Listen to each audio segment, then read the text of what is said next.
What's up, YouTube? This is Too Raw for TV. All right. So Stephen A. Shtick,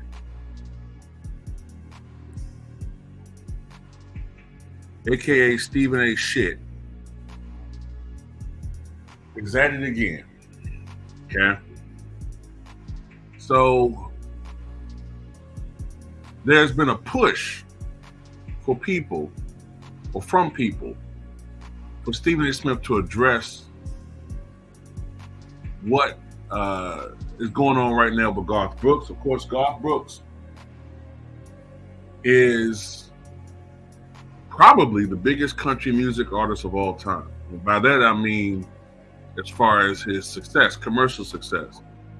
I knew that he was the all-time leader as far as album sales for a country music artist, but I did not know until recently that he is the number one solo music artist in American history, surpassing Elvis Presley.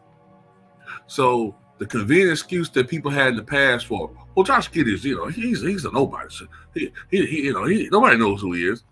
Can't use that with Garth Brooks. But a person like Stephen A. Smith, a person like Jason Whitlock, a person like, hell, even Shannon Sharp, all these dudes, they're going to always find some angle to cut jigs and justify their jigging. So he finally addressed it on his podcast. And you can always tell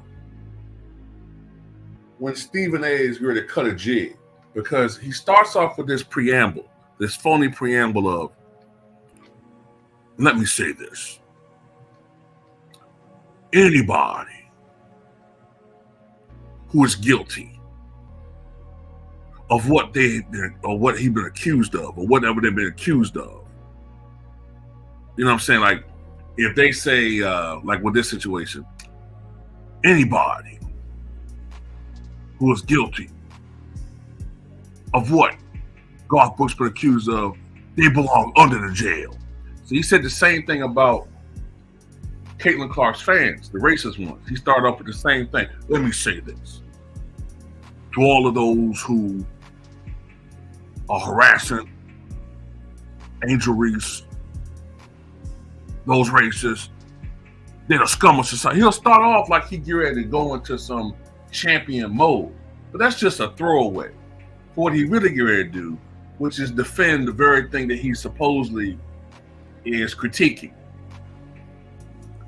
Really what he's going to do is argue the case against pro-black people, or argue the case against those who are forcing him into his position. That's just a throwaway preamble to cover his ass. Really what he's going to do is cut jigs. That's what he did with Garth Brooks. And the reason why I say he cut a jig, because he basically defended Garth Brooks. He insinuated more or less that this is a shakedown, right? He went in about how he commended Garth Brooks for speaking out about people who are shakedown artists.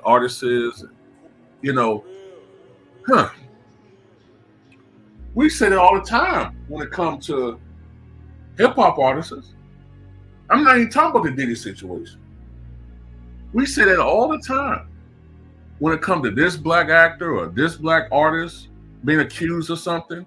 We'll say all the time that this is probably a shakedown. But Stephen A. Smith don't take that angle. He'll get on there, say, put the camera on me, and say something like, I don't know what's going on in this situation. I might have to wait till the preponderance of evidence seems to suggest that this party is guilty or this person's a damn lie. But I gotta say, right now, it ain't looking good. It ain't looking good.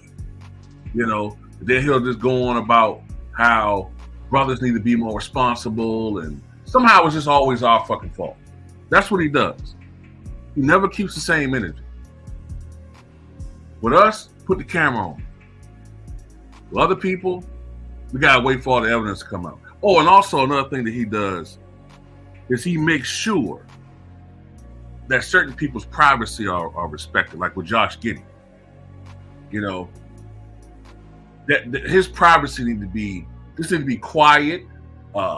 Same thing with Robert Kraft. That's nobody's business. We gotta allow for the process to go and go through and leave it alone. That's none of my business and none of your business. But what Jonathan Majors did is everybody's business, apparently. And what did Jonathan Majors do? At best, push somebody back into a cab. And you have black women. Okay, it's just a racial thing. You got black women of all people saying that Jonathan Majors is a scumbag because somehow this girl got a welt on her ear. And this video of Jonathan Majors running from this crazy chick, but somehow he's public enemy number one. But do you remember? This is how smooth it is with the media and how they criminalize one group's actions, no matter how, tame in response to others. Do y'all remember that Tony Stewart purposely mowed down and killed a fellow race car driver? You remember that? Tony Stewart had road rage out there and hit somebody and killed them. And my media had no smoke for it. But the Miami Dolphins player, he may have been speeding. They're saying he was speeding 60 miles an hour. That was the worst offense ever. Oh, you can't be out there speeding. He deserved all that. You can't be speeding, man. It's just man, he's no better than that. That nigga no better than that. It's just crazy, man, how this country works. This guy's speeding 60 miles an hour. That's the worst thing ever. ESPN talking about it. Fox Sports talking about it. Tony Stewart killed somebody with his goddamn car. And nobody. I don't remember them talking about that on the panel. It's just an unfortunate incident. And then this guy talking about the difference between Diddy and the difference between Garth Brooks. One is a federal case, the other one's not. Okay, yeah, it's always some technicality. There's always some excuse for why you and others got to cut jigs. As my boy 78 said in this video. Shout out to brother 78 Sports TV. Please subscribe to his platform. It is true how he didn't go into specifics about what she said that Garth Brooks did. He didn't do that.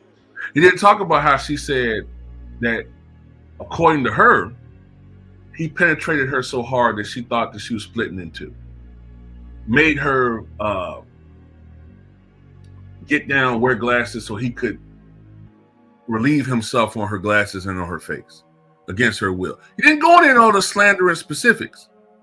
But with Diddy, niggas got popcorn, crunching much, fiddle faddle, pizza. They just, hey, let's see what they talking about with Diddy. Let's see what this and that. Oh, let's see what they're talking about on social media.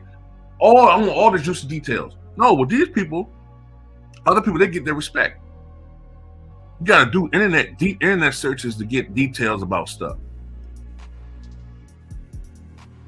You talking about, well, the evidence, the preponderance of evidence. He loves saying that. The preponderance of evidence. The evidence said that this person did. You gotta wait for the evidence. Well, he didn't respect the evidence when it came to O.J. Simpson. A jury of his peers found him innocent. Right? Innocent.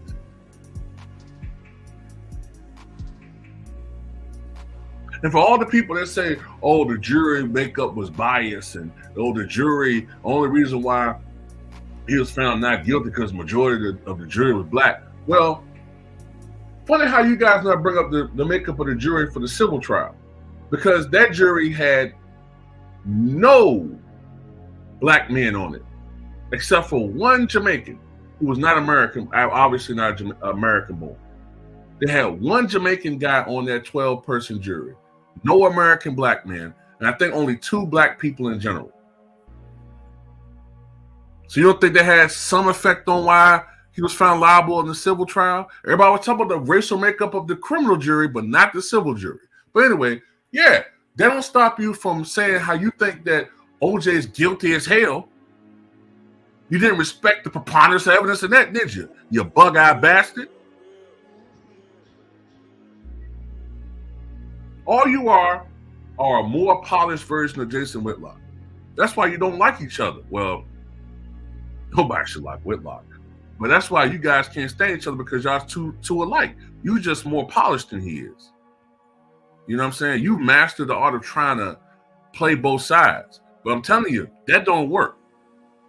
It don't work, because we're the only ones that's going to have your back.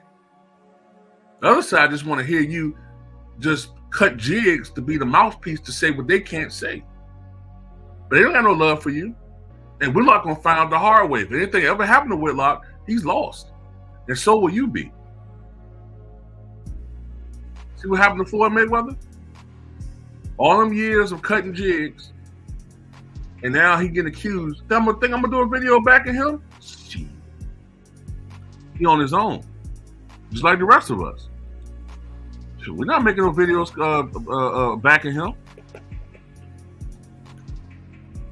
But yeah, man, Stephen A. Smith full of it, man. Stephen A. Shtick. That's my new nickname for him.